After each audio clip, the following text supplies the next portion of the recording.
जो शिवजी पे दूध चढ़ाना एक ऐसी हरकत समझ रहे थे, अब हमने उन पे दूध चढ़ाना बंद कर दिया है। अब वो बता रहे हैं कि जो मैं अपनी बीवी से बात कर रहा था रात में कि देखो यहां डर लग रहा है, निकल चले। आपने उनके डर की शक्ति को इतना मजबूत कर दिया है कि वो कह रहे हैं वो गलती से निकल गया था, ऐसा था नहीं।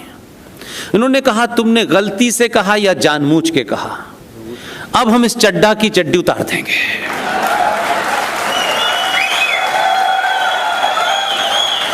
इसलिए बिना लड़े जो लोगों ने आपके आदर्शों को रौंदा है, उनका मजाक उड़ाया है, यह अधिकार सिर्फ सनातनियों को है कि सनातन अपनी आस्थाओं के साथ क्या करते हैं, लेकिन इस दुनिया में किसी दूसरे मजहब को इस बात की इजाजत नहीं दी जा सकती कि वो हमारे सनातन के जितने भी स्तंभ हैं उससे मजाक करने की भी सपने में सोचे।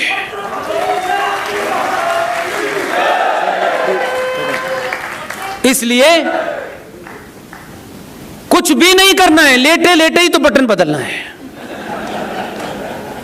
हमारा पैसा और हमारा ही कत्ल। ये जो झूठे भिखारी आए थे यहां, जो झूठे झूठे किस्से सुनाए, 1960 में मुगल आजम बना के आपको बताया मुगल कैसे थे, बिना बताए। ये जो दलालों की दुनिया है जो मुंबई में है, इनको बहुत समय के बाद आपको पता चला। इसलिए आप अपने नैरेटिव में इतना ही डालिए। अपनी बहनों से, माओ से, बेटियों से तथ्यों पे एक निवेदन करता हूं, खूब फैशन कीजिए, जो करना है करिए, लेकिन इसको याद रखिए कि खूबसूरती की निशानी तैमूर की अम्मी नहीं है।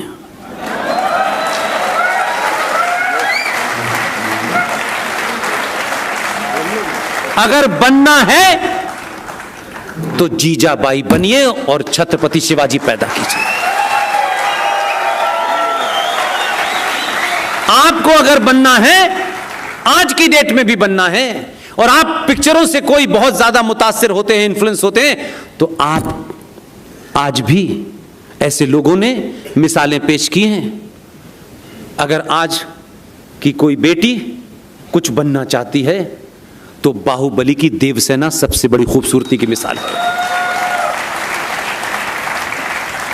मैं समझता हूं कि मैंने अपनी बहुत सारी बातें कह दी हैं। मुझसे कहा गया है कि मैं उनका सम्मान करता हूं। हर प्रोग्राम की अपनी एक मर्यादा होती है। 3 बातों को जाकर के ढूंढिएगा घर में। ये 3 कानून सरकार हटाएगी, ये मैं मानता हूं, लेकिन जब तक ये कानून हैं, हर दिन हर सेकंड आपका अस्तित्व समाप्त हो रहा है। इसको जाके ढूंढिएगा।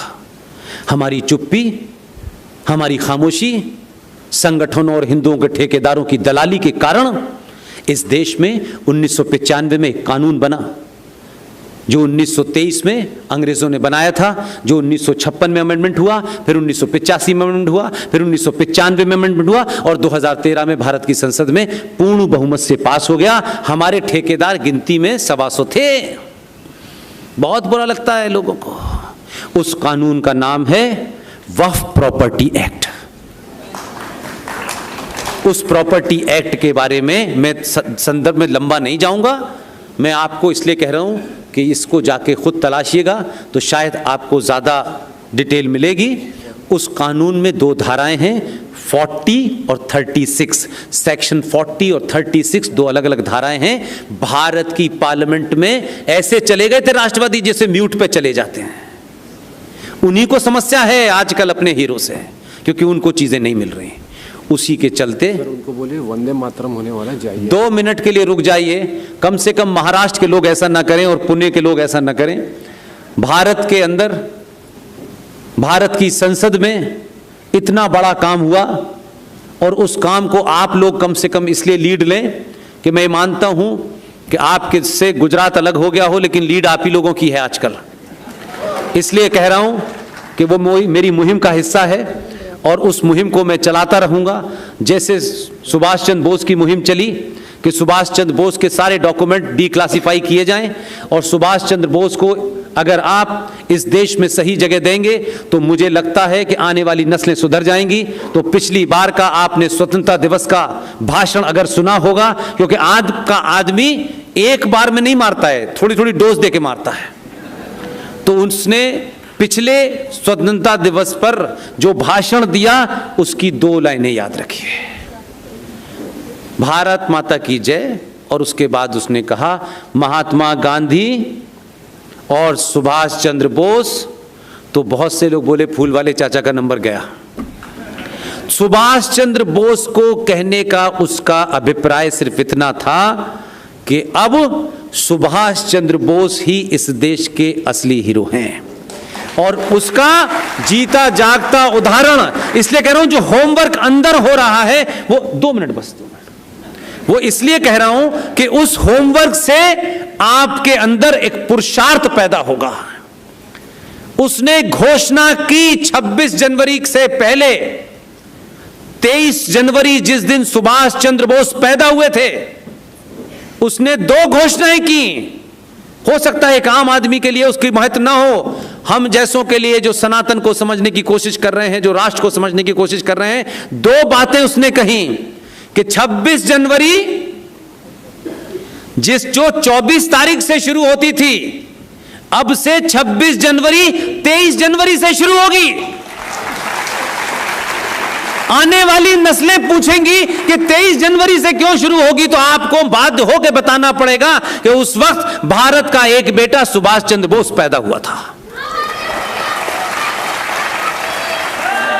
उसके बाद जब तक वो लोग सदमे से बाहर आते, शाम को खड़ा हो गया और बोला कि ये इंडिया गेट पर जो अंग्रेजों के बाबा थे,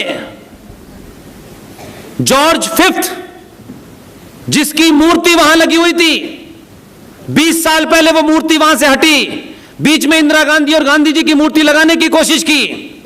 उसी शाम 26 जनवरी की फंक्शन के शाम के प्रोग्राम में उसने एक दूसरी घोषणा की कि जो छतरी जो भारत की सत्ता के सामने खड़ी हुई है, जहां से जॉर्ज पंजम लोकसभा, राज्यसभा, राष्ट्रपति भवन के ऊपर निगाह रखता था, जिसे राजपथ कहते थे, उस कैनोपी के अंदर इस साल की 21 अक्टूबर को 28 फीट ग्रेनाइट की सुभाष की मूर्ति लगने जा रही है।